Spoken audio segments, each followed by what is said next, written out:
Now in this video we are going to learn about the different types of rope drive and other part which is remaining. So what is rope drive? Now generally the rope drive are used to transmit a large amount of power than the belt drive. Belt drive was used for limited center distance, or it may be used up to only 10 meters. But rope drive can be used for a considerable distance between driving and driven pulley, or it is also generally used for lifting the heavy loads. Now there are two types of rope drives are there. First one is the fiber ropes and wire ropes. Fiber ropes are generally made up by the fibrous material. Wire ropes are generally used with the help made by the metals. So one by one we'll see. So you can see the animation here.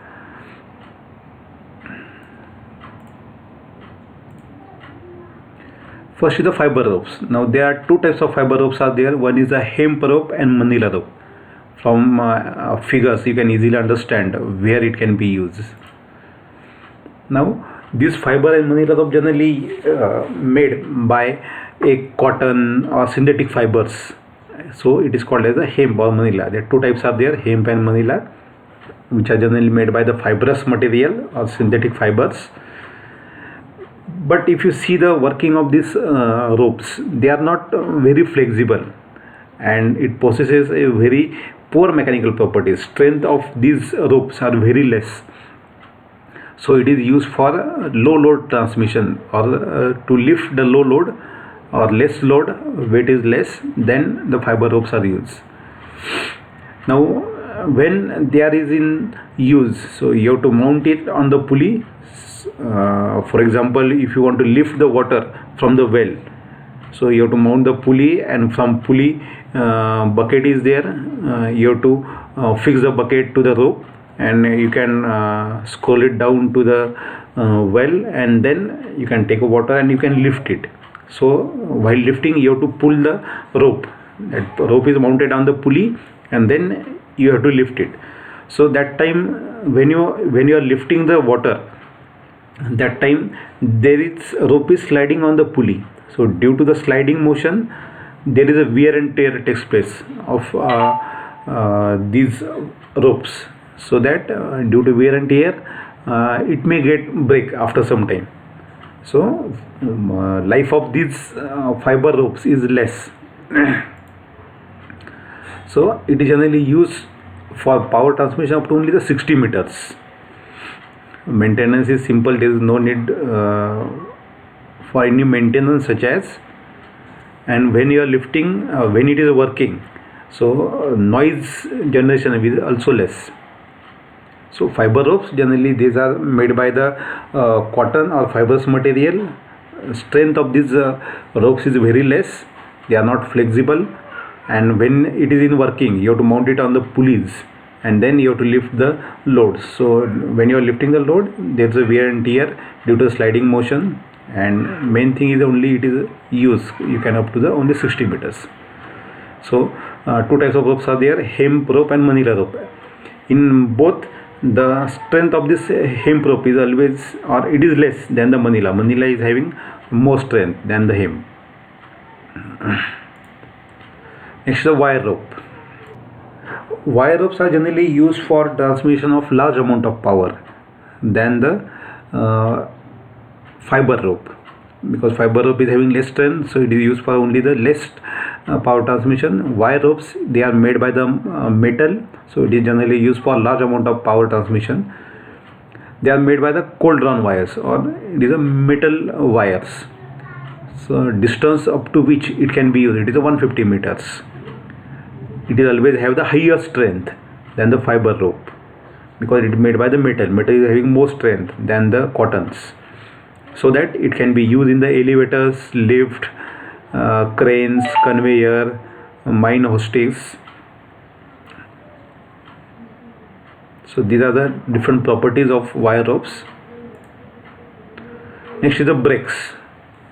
Now what is the function of brake? When there is a moving member which is moving at high speed, to control the speed of a moving member. To stop or to control a speed of moving member, a brakes are used. So it generates a frictional force between two surfaces, and then due to a frictional force that moving member is going to stop. Now here we have to study the disc brake. Now generally the brakes are applied on the disc, not on the tire. You can observe here, this is a tire. This tire is connected to this disc, and this is a brake caliper. Brake caliper is connected to a cylinder. In cylinder, piston is mounted, and that motion of piston is done, or can be controlled by this hydraulic fluid. So when you are applying a brake, when brake pedal is pressed, now here brake pedal is when brake pedal is pressed, it pushes this hydraulic fluid in this cylinder, and due to that motion, piston will move downward, and due to motion of piston in downward direction, the brake calipers are pressed, or brake pad are pressed against this disc, and there is a control in the motion of your vehicle. So these disc brakes are used to stop or to control the motion of moving member. So here you can see this is a brake caliper. This blue color are the brake pads. This is a piston. So when you press the brake pedal, this is hydraulic fluid. This hydraulic fluid will enter in the brake caliper. When you press the brake pedal, it will push the piston in the opposite direction. So due to that, this brake pad will apply a frictional force on this disc, and the motion of your wheel will be in the control. So function of the disc brake is to stop or to control the motion of your moving member with the help of the frictional force. And here due to the frictional, there may be wear and tear of your brake pads. So continuously we have to change the brake pads. So this you can see, this is a brake caliper. Inside that brake caliper, friction brake pads are placed. Now here on the disc you observe a two-wheeler which is having the disc brake. The different holes are provided.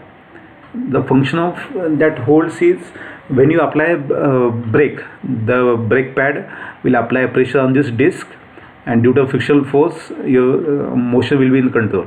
But whenever there is friction is there, due to friction heat is get generated.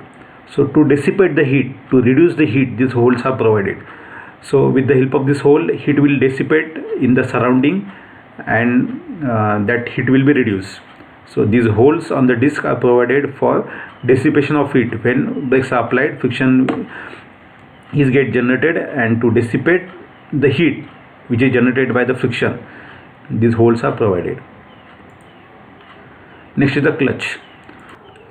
The function of clutch is to transmit a rotary motion from driving shaft to driven shaft as when required without stopping driver shaft, and also it is used to engage or disengage driving shaft from driven shaft. In all the automobile, the clutch are used. Now we'll see how it works. Now this is animation.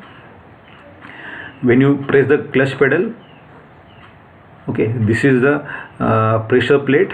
When you press the clutch pedal, pressure plate will get disengaged from the flywheel. Next slide we'll see the working.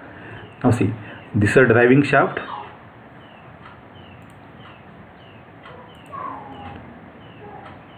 This is a driving shaft. This is a driving plate or input plate. A motion is transmitted from driving shaft to driven shaft. This is a driving plate. Driving plate is mounted on the driving shaft. This is a driven plate. Driven plate is mounted on driven shaft. On driven plate, friction lining is there. So when clutch pedal is not pressed, means it is a neutral condition, that time the driving plate and driven plate are engaged to each other, and easily power is transmitted from driving plate, driving shaft to driven shaft, or driving plate to driven plate when clutch pedal is not pressed, when it is in the engaged position. But when you press the clutch pedal, When you press the clutch pedal, the driving plate will get disengaged from the driven plate, and that time only driving plate will have motion, driven plate will going to stop. Then you can change the gear, and when you release the clutch pedal again, that time again driving plate will engages to driven plate, and power is transmitted from driving shaft to driven shaft easily. Now on driving plate, driven plate or friction plate, the friction lining is there, and due to this friction lining, the power can be easily transmitted, or motion can be easily transmitted from driving plate to driven plate. If friction lining is not there, then there may be a disturbance for transmission of motion from driving plate to driven plate. So due to the friction lining, that motion of driving plate can be easily transferred to the driven plate. Now remember easily, if clutch pedal is not pressed, it is in the neutral condition, clutch pedal, it is not pressed, that time driving plate and driven plate are engaged to each other. When driving plate and driven plate are engaged to each other, means when clutch pedal is not pressed, that time driving plate, driven plate engages to each other, power can be transmitted easily from driving plate to driven plate. And when you are pressing the clutch pedal, that time driving plate and driven plate get disengaged from each other, driving is rotating, driven is stop, that time you can change the gear, and when you release the clutch pedal again, both are going to engage, and power can be easily transmitted from driving plate to driven plate, or driving shaft to driven shaft.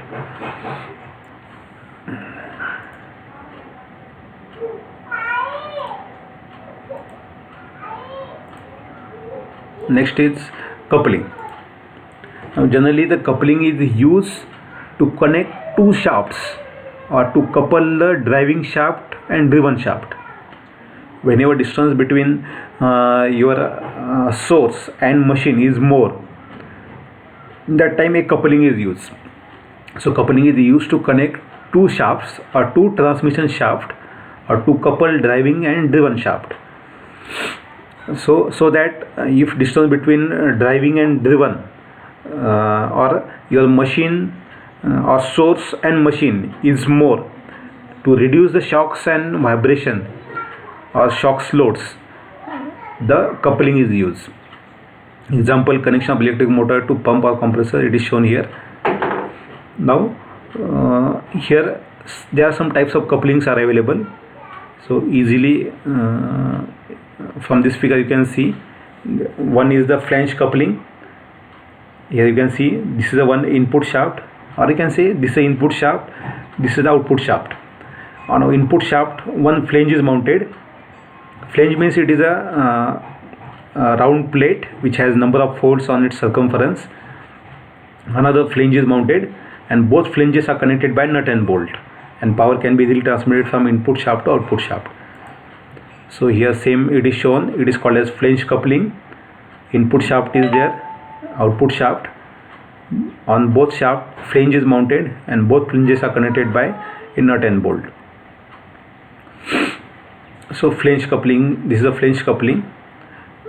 Now when flange coupling is used, now here you can see axis of input shaft and axis of output shaft, they are collinear to each other.